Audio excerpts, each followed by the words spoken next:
විනිසුරුවරද මනුෂ්‍යයෝය ඔපුටා ගැනීම. ඇයට වයස අවුරුදු 91යි. රෝහල් ගවුමකින් සැරසී සිටියා.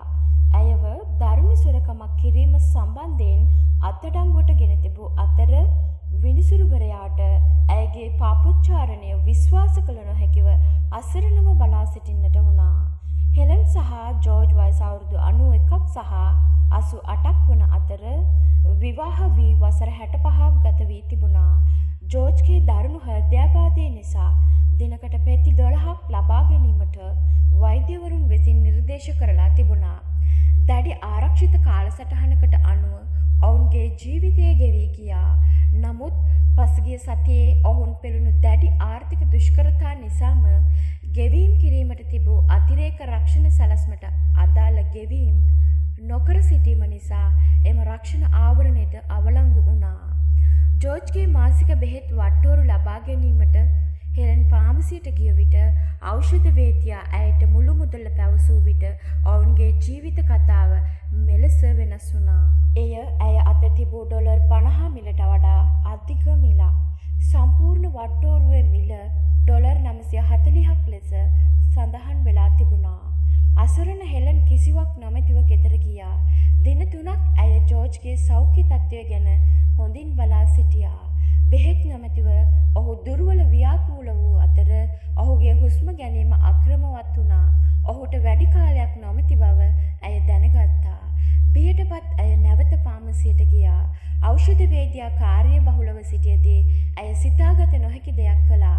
ඇයගේ දෑත් වෙවුලනවා. කවුන්ටරයේ තිබූ පෙති පෙට්ටිය සොරාගෙන ඇගේ විශාල පසුම්බියට දමා පිටව ගියා. ඇය ඉදිරිපස සංවේදක පසු කර ගියේවත් නැහැ. ගබඩා කළමනාකරු ඇයව නැවැත්තුවා. පොලිසියට කතා කළා. පොලිස් ස්ථානයේදී ඔවුන් ඇයව අපරාධ මට්ටමේ සාප්පු සොරකමක් සඳහා චෝදනා සැකසූ විට ඇගේ රුධිර පීඩනය ඉතා ඉහළ ගොස් ඇයව අප්‍රාණික වුණා. ඔවුන් වහ ඇයව ගිලන් රථයෙන් රෝහලට රැගෙන ගියා. පසුදෑ උදෑසන ඇයව නඩු විභාගය සඳහා රෝහලේ සිටගෙන එනු ලැබුවා. තවත් තුනී නිල් ගවුමෙන් සැරසී සිටි ඇගේ දුර්වල මැණික් කටුවලට දම්වැල් දමා තිබුණා. මම කවදාවත් හිතුවේ නෑ ගරු විනිසුරුතුමනි. ඇය මිමුණුවා. ඇගේ හඬ වෙවුලමින් තිබුණා. විනිසුරු මාකස් චෝදනා දෙස බැලුවා. පසුව බියටපත් කාන්තාව දෙස බැලුවා. ඔහු පැහැදිලිවම වෙවුලන්නට වුණා. ඔහුගේ මුහුණ දුක සහ අවිශ්වාසයෙන් මිශ්‍ර වුණා. අපකරු. ඔහු නිහඬ නමුත් ස්ථීර හඬකින් කීවා මේ දන්වල් ඇගෙන් ඉවත් කරන්න. ඔහු නඩු පවරන්නා දෙස බැලුවා. සාපරාධී සොරකමක්ද මේ කාන්තාවට? ඔතුමාණෙනි, හෙලන් කෑ ගැසුවා. ඔහුට හුස්ම ගන්න බැරි වුණා. මට මොනවා කරන්නද කියලා හිතා ගන්න බෑ. මට තියෙන්නේ එයාගේ බෙහෙත් විතරයි.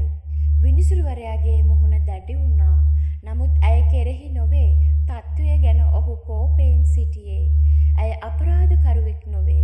ඔහු පැවසූ අතර ඔහුගේ හඬ නිහඬ අධිකරණය තුළ දෝංකාර දුන්නා. මේක අපේ පද්ධතියේ අසාර්ථකත්වයක්. ඔහු වහම චෝදනාව ප්‍රතික්ෂේප කළා. නමුත් ඔහු එය අවසන් කළේ නැහැ.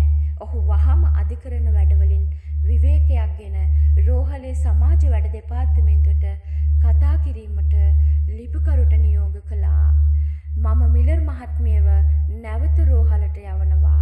ඇයට බිල්පත් අය කරන්නේ නැහැ. ඔහු නියෝග කළා. ඒ වගේම මට අද ඇගේ නිවසට යැවීමට සමාජ සේවිකාවක් අවශ්‍යයි. ඇගේ සැමියාට අවශ්‍ය බෙහෙත් ලබා දී ඔහුව හදිසි ප්‍රතිකාර වැඩසටහනකට ඇතුළත් කර ගැනීමට අවශ්‍යයි. මෙය අපි සිදුවීමට ඉඩ නොදෙමු. විනිසුරුවරෝද මනුෂ්‍යයෝය ඔපුටා ගැනීම අවසන්. ස්තුතියි. නම නොදත්